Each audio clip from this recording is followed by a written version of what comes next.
yan, magluluto tayo. Matagal na ako walang upload. Kaya yan, luto tayo ng pork belly. Yan o, medyo frozen kasi siya kaya pero iwain natin ng mga lalaki para solid. Solid ang putok-batok natin guys. Ba, hindi naman parating karne. Konti-konti lang. Once in a blue moon. Yan guys, medyo may katigasan yung karne kasi frozen siya. Pero kinakaya naman ng kutsilyo natin na tig 50. Yan, iniba ko siya ng cubes para solid.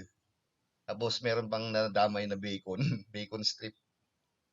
Sinali sa binili ko kaya sinama ko na rin kasi sayang din yan na matitira eh. Kaya hiwain natin ng medyo malalaki konti.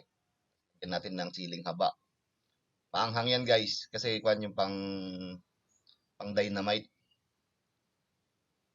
Tatlo lang ata yung nilagay ko kasi yun medyo hindi makain. Si mga Ricardo, yan. Painit na tayo ng wok.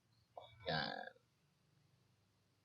Medyo mainit na. Sear muna natin yung mga karne ng hanggang maging parang golden brown. Pero hindi naman totally na golden brown. I-sear muna natin ng konti para pawisan yung mantika niya. Para hindi na tayo maglalagay ng mantika guys. Parang luto ng kanyan guys. Luto ng mga Chinese. Para siyang adobo pero may sabaw na pinalambot lang. Yan, hintayin natin konti na medyo lumabas yung manti-mantika niya para yan, medyo matagal nangyari.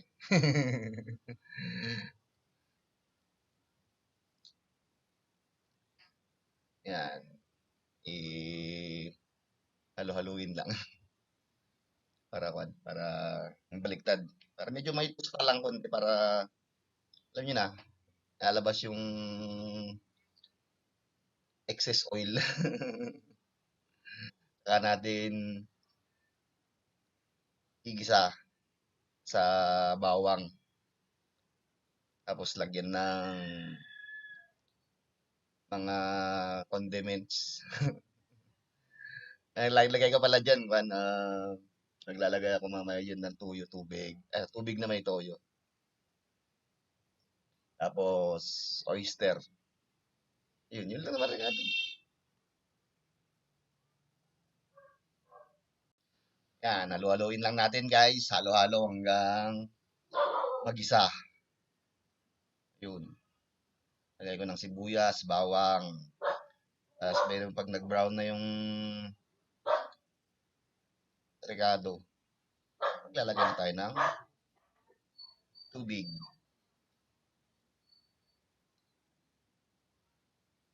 Yun o.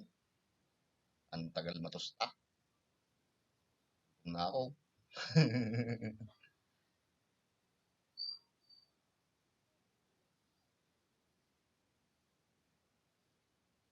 Yan.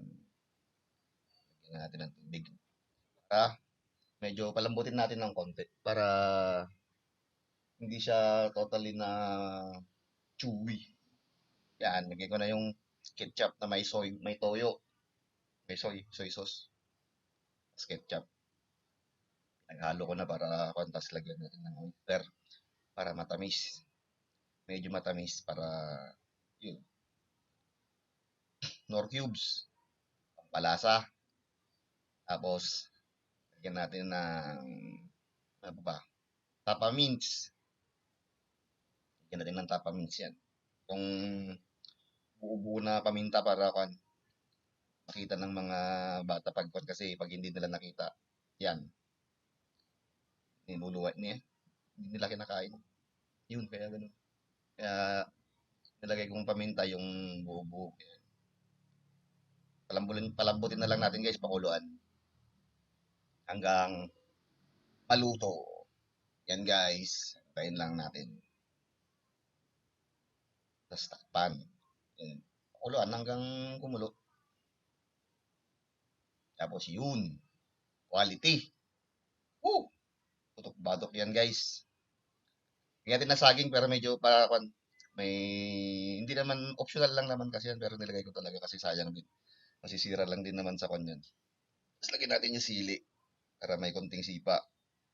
Tapos haluin lang natin. Ay malambot naman na yung saging kasi hinog yan eh. Lutuin lang natin ng konti yung sili. Sa pakuluan konti.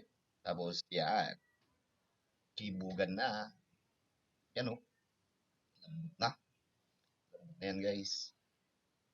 Lutuin lang natin ng konti yung sili para lalabas yung medyo may sipa-sipa konti. Siling haba kasi yan, hindi yung sili labo. Pero maanghang din, pang dynamite. Pan muna natin ng konti. Pakuluan lang konti. Tapos yun, all goods na. Tikiman time na guys. Nalo mo pa.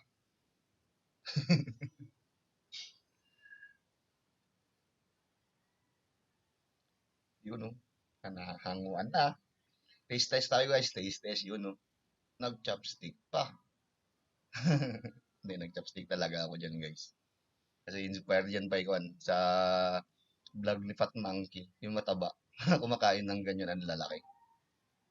Kalimutan kasi kung bumili ng scallions, ang balanse. Yan. You know, oh, taba-taba guys. Yan.